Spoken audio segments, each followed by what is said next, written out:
Les outils de communication, ils sont évidemment hyper importants, notamment en termes de visibilité.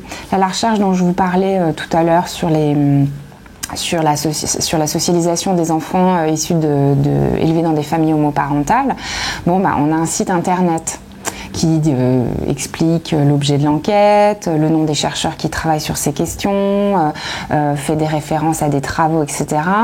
Et en effet, quand vous recrutez des personnes, leur dire être chercheur c'est ça, ça veut dire ça, vous pouvez regarder ce qu'on fait. Et en fait oui, je pense que c'est tout à fait nécessaire d'avoir une visibilité d'une manière ou d'une autre. Donc voilà, donc à la fois je vous dis, mais c'est pas Facebook, c'est un site internet, mais je pense qu'en effet le métier de chercheur se doit finalement, parce que aussi un chercheur c'est un fonctionnaire, au sens titre, c'est du service public, la recherche. Donc qu'il y a un retour aussi pour les individus et une visibilité, ça me paraît assez important. Ce que je vois dans l'usage de mes collègues ou amis avec Twitter, c'est quand même machin a dit que au colloque Trucmuche, et comment dire, oui, c'est sans doute, pour le coup, alors voilà, ce que je veux dire, c'est que ce dont je m'aperçois, c'est que c'est pas du tout, c'est la communication entre nous.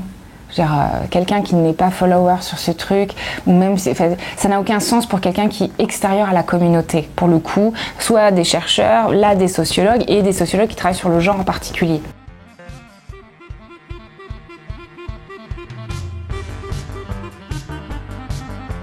Il y a plein de campagnes qui sont pensées justement pour l'égalité. En plus, en tant qu'enseignante, j'aime bien justement parfois me saisir d'objets de communication.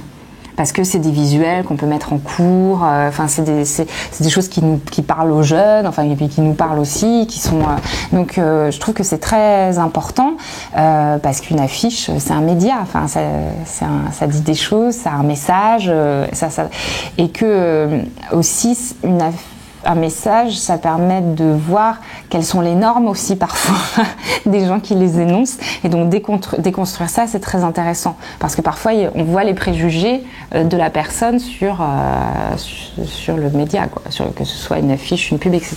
J'aime bien votre question sur est-ce que par exemple pour le double nom, qui est une loi qui a 10 ans, qui est inconnue de la population à part des milieux classe moyenne voire supérieure qui lisent Le Monde et compagnie. Les gens ne savent pas, pour la plupart, que ce dispositif permet aux femmes depuis 10 ans de transmettre leur nom. Et souvent, je dis, quand vous allez en mairie, par exemple, il n'y a pas de flyer, et j'emploie tout le temps cette expression, on n'a pas de flyer là pour nous dire qu'il y a le double nom. Là, pour le coup, je suis assez surprise qu'il n'y ait aucune campagne du gouvernement, de l'État, pour essayer de rendre compte d'un dispositif légal qui permet plus d'égalité entre les hommes et les femmes, et au moins de le faire connaître.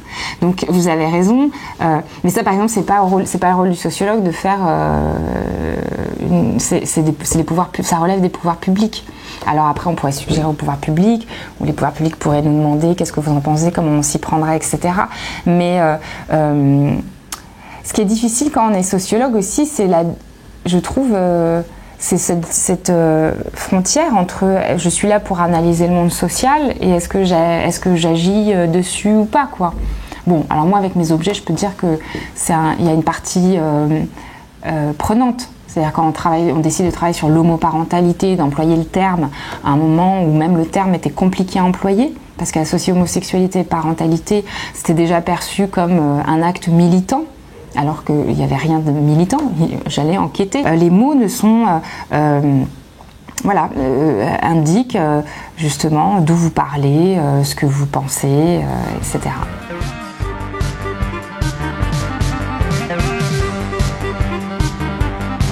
J'ai trouvé que le débat, très souvent, justement, il a manqué de débat. C'est-à-dire que il fallait prendre le temps.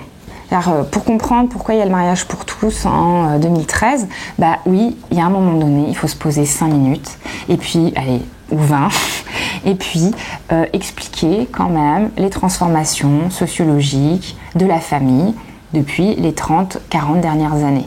Parce que le mariage pour tous ne tombe pas du ciel comme ça parce qu'il y a un mouvement social, d'accord. Enfin, c'est pas, voilà, ça s'inscrit dans un continuum qui est d'ailleurs un continuum qui n'est pas d'abord lié à l'homosexualité, mais qui est d'abord lié à l'émancipation des femmes. Ça a généré tout un tas de fantasmes sur ces familles qui étaient anormales, etc. Alors qu'on aurait pu vraiment apaiser le débat en racontant l'histoire sociale dont on est issu. C'est quand même la première fois que des gens vont dans la rue pour manifester, pour interdire des droits à d'autres gens. Donc ça nous montre aussi qu'on est dans un moment quand même réactionnaire aussi. Voilà. Je pense que c'est aussi normal, entre guillemets, que les gens se saisissent, même s'ils ne sont pas concernés de cette question, parce que, je sais pas, la question c'est pas de savoir si c'est normal ou pas, mais ce que ça révèle. Et ce que ça révèle, c'est que le mariage, c'est une institution extrêmement importante. Le fait de faire rentrer les homosexuels dans le mariage, bien sûr, ça normalise l'homosexualité. Si je me marie, je suis conforme socialement et je suis quelqu'un de bien finalement.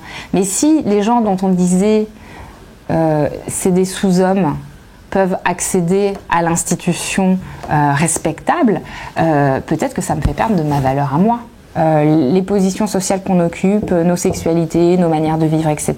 ne font pas de nous des gens avec de plus ou moins grande valeur.